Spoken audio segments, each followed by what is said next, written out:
साथियों नमस्कार, मैं HNY आप सभी का बहुत बहुत स्वागत करता हूं अपने इस YouTube प्लेटफॉर्म आदर्श क्लासेस 2.0 पे। मेरे दोस्त, आप सभी के सामने मैं आपके सामने आज के टेस्ट का एक प्रश्न लेकर के आया हूं और उस प्रश्न के बारे में पूरा का पूरा डिटेल्स बताने की कोशिश करूंगा। और आप भली भांति इस वीडियो को, ज़्यादा लॉन्ग वीडियो नहीं होगा, 4 से 5 मिनट होगा और अपना बहुमूल्य समय 4 से 5 मिनट आप देंगे और दे करके इस प्रश्न को थोड़ा सा पूरा देख लेंगे। तो दोस्त, आपके सामने इस प्रश्न का जो यहाँ पर है, सिंधु घाटी सभ्यता का पत्तन नगर कौन था, ये सवाल आपके सामने मैं इसके स्क्रीन बोर्ड पर पे छाप दिया हूँ। पहला है ऑप्शन लोथल, रोपण, मोहनजोदड़ो तथा डी ऑप्शन कालीबंगा।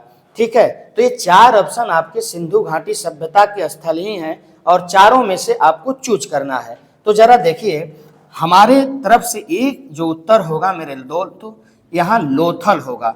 इसका उत्तर क्या होगा? लोथल होगा। अब इस लोथल के बारे में हम आपको जिक्र करूं कि हमारे इस सिंधु घाटी सभ्यता का जो पत्तन नगर था, लोथल था, वो क्यों पत्तन नगर के रूप में परिवर्तित हुआ, कारण क्या था, तो हम अगले स्लाइड में आपको लेकर के चल रहा हूं। जरा देख लीजिए, ये हमारे सिंधु घाटी सभ्यता के पत्तन नगर का पूरा डिटेल्स है मेरे भाई। यहां पर मैं आपको समझा दूं। देखिए जरा, लोथल क्या है? लोथल उत्तर हमारा क्या आया मेरे भाई? लोथल आया। और लोथल सिंधु घाटी सभ्यता का एक प्रमुख पत्तन नगर माना जाता है। दूसरी पंक्ति में, लोथल एकमात्र बंदरगाह था जो एक शहरी बंदरगाह था। सिंधु घाटी सभ्यता का लोथल एकमात्र बंदरगाह था जो किस रूप का था? तो शहरी था। यहाँ पे आप जानेंगे, लोथल गुजरात के अहमदाबाद जिला में स्थित है। ये जो लोथल है मेरे दोस्त, यह गुजरात के कहाँ स्थित है? तो अहमदाबाद जिले में स्थित है। लोथल भोगवा नदी के किनारे, अगर आपसे कभी सवाल आ जाए कि लोथल किस नदी के किनारे है, तो लोथल भोगवा नदी के किनारे बसा एक बंदरगाह था जिसे हम लोग सिंधु घाटी सभ्यता के पत्तन नगर के रूप में जानते हैं। लोथल की खोज 1954 ईस्वी में रंगनाथ राव ने किया था। कई बार सवाल आपको देता है मेरे भाई, लोथल का खोज, मोहनजोदड़ो का खोज, ठीक है, सिंधु घाटी सभ्यता का खोज, ये सब आपके सामने देता है। तो अगर प्रश्न आ गया कि लोथल की खोज किसने की थी, तो 1954 ईस्वी में आपके रंगनाथ राव ने किया था। ठीक है मेरे दोस्त। सिंधु घाटी सभ्यता की लोथल का जो पत्तन नगर था, इसके पत्तन नगर मतलब पतन होने का प्रमुख कारण क्या था? तो जरा देखिए, प्रमुख कारण था पर्यावरणीय कारण।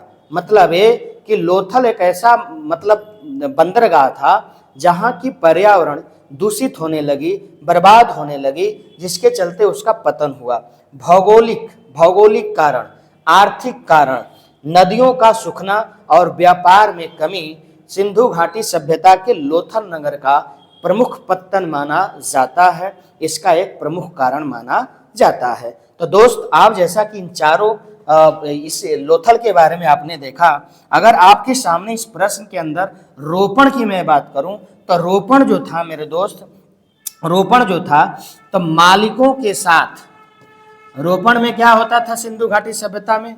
मालिकों के साथ उनके जो डॉग हुआ करते थे, डॉग मतलब कुत्ता, बात हमारी समझिएगा, डॉग मतलब कुत्ता, उनको दफनाने का कार्य किया जाता था। मतलब अगर मालिक मर जाया करते थे तो जो उनके कुत्ते हुआ करते थे, उन कुत्तों को भी मालिक के साथ क्या किया जाता था? दफना दिया जाता था। मालिक के साथ क्या किया जाता था? दफना दिया जाता था। एक पॉइंट यहाँ पर अगर लिखेंगे, लोथल का जो एरिया है, लोथल का जो एरिया है वो 214 गुणे 36 गुणे 3.3 मीटर के रूप में माना जाता है। लोथल का एरिया जो है इतना माना जाता है, ये भी आप जिक्र तो दिमाग पे रखिएगा। मोहनजोदड़ो की अगर बात करें मेरे दोस्त, तब मोहनजोदड़ो जो है, इससे हम लोग मृतकों का टीला कहते हैं। क्या कहते हैं इसको? मृतकों का टीला। मोहनजोदड़ो को मृतकों का क्या कहा जाता? टीला कहा जाता है। यह सिंधु सभ्यता का सबसे बड़ा क्या है मेरे भाई? स्थल माना जाता है। सबसे बड़ा स्थल माना जाता है, सबसे बड़ा बंदरगाह माना जाता है। आपके लिए एक प्रश्न छोड़ करके जाता हूं, कालीबंगा क्या था, कहाँ है, क्यों प्रसिद्ध है? इस सवाल का जवाब आप कमेंट बॉक्स में देंगे। तब तक के लिए मैं आप सभी से विदा लेता हूं।